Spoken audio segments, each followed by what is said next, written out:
Հանուն Հոր եւ Որդու եւ Ոգուին Սրբո, ամեն։ Ես եմ քաջ հովիվը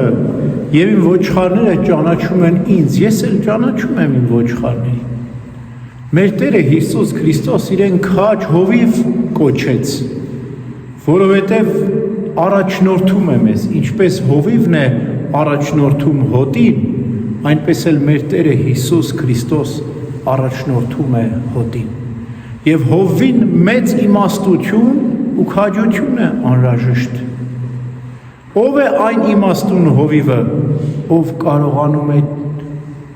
ապահով ճանապարհներով, ճիշտ ճանապարհներով տանել դեպի փարախ հոտին։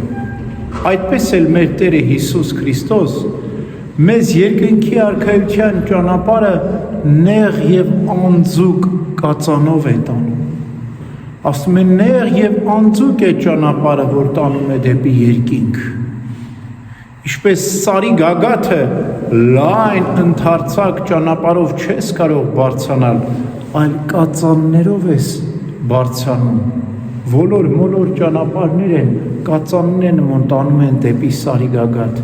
Այդպես էլ երկնքի արքայությունը բարձր վայրում է եւ ընդարձակ մեծ լայն ճանապարհներով վերև չես կարող բարձրանալ, այլ կածաններով պետք է բարձրանաս։ Իսկ լայն ընդարձակ ճանապարհները ներքև են տանում,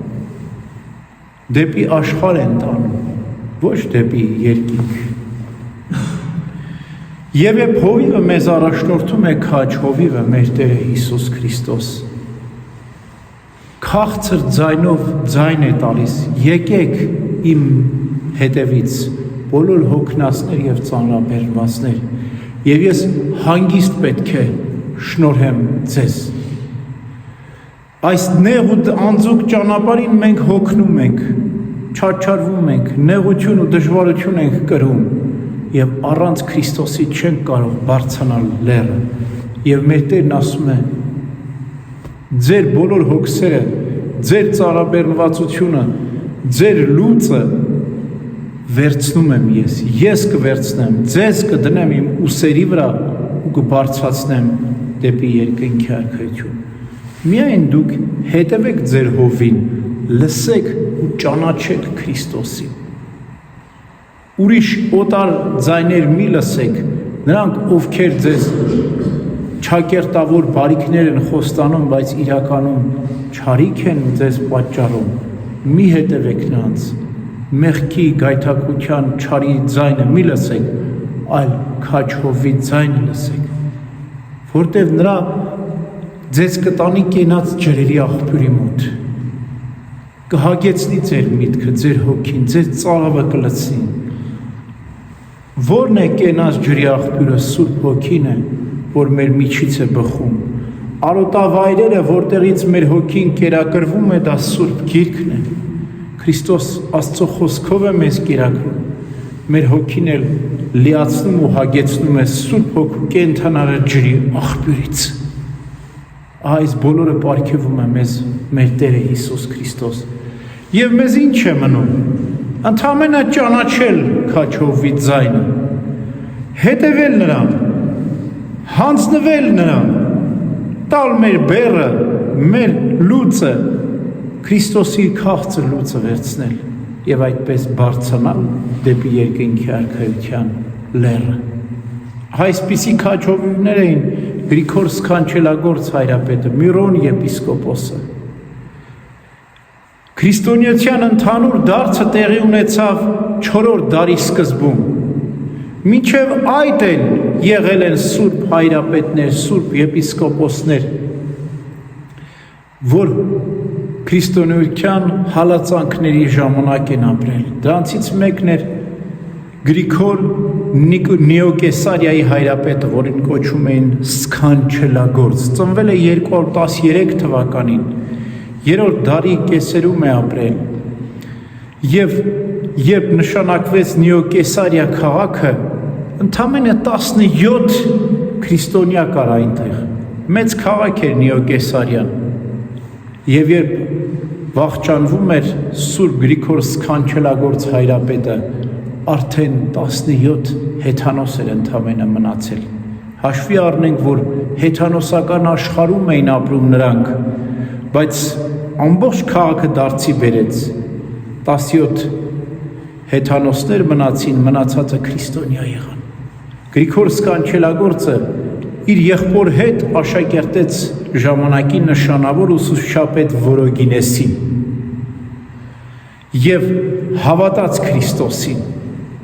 և այդպես բազմաթիվ հրաշքներ գործեց և անունն էլ մնաց Սքանչելագործ,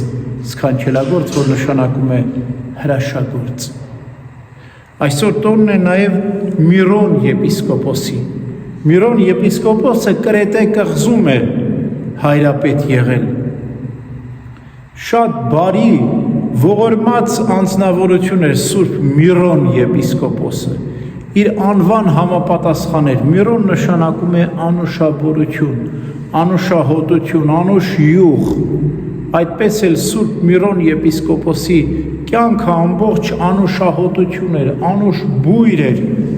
որտև շատ հավատացյալներ շատ էին սիրում իրենց հայրապետին։ Հայրապետական այգիներ կային, Ոսպի, Սիսերի, Ցորենի դաշտեր կային, ցանում էին, հավաքում էին այդ բերքը և բաժանում էին աղքատներին, կարիքավորներին։ Մի անգամ գիշերով մի քանի գողեր մտնում են Սիսերի այգիները և պարկերի մեջ Սիսերը լցնելով ուզում են դուրս գալ, բայց ընկնում են փշերի մեջ և Սուրբ Միրոն եպիսկոպոսը իր սովորության համաձայն առավոտյան աղոթքի է կանգնում և տեսնում է ինչ-որ մարդիկ են Սիսերի այգու մեջ խճճվել։ Մոտենում է, տեսնում է Սիսերի պարկերը ուսներին դրած խճճվել են փշերի մեջ, չեն կարող դուրս գալ։ Ինքն է մոտենում, փշերը օգնում է դուրս անել և Սիսերի պարկերը տալով նրանց ուսին ասում է վերցրեք, գնացեք, դուք էլ աղքատ եք ու կարիքավոր եք, որտև այս այգիները, այս դաշտերը նախատեսված են կարիքավորների, աղքատների համար, բայց մի գողացեք, լավ բան չէ գողությունը։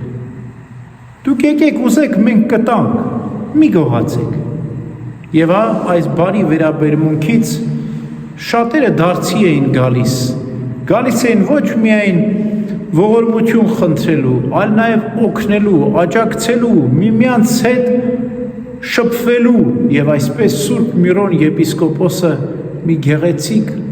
համայնք էր ստեղծել, մի հոտ էր ստեղծել, մի ընտանիք էր ստեղծել, որտեղ մարդիկ միասին աշխատում էին, միասին ճաշակում էին,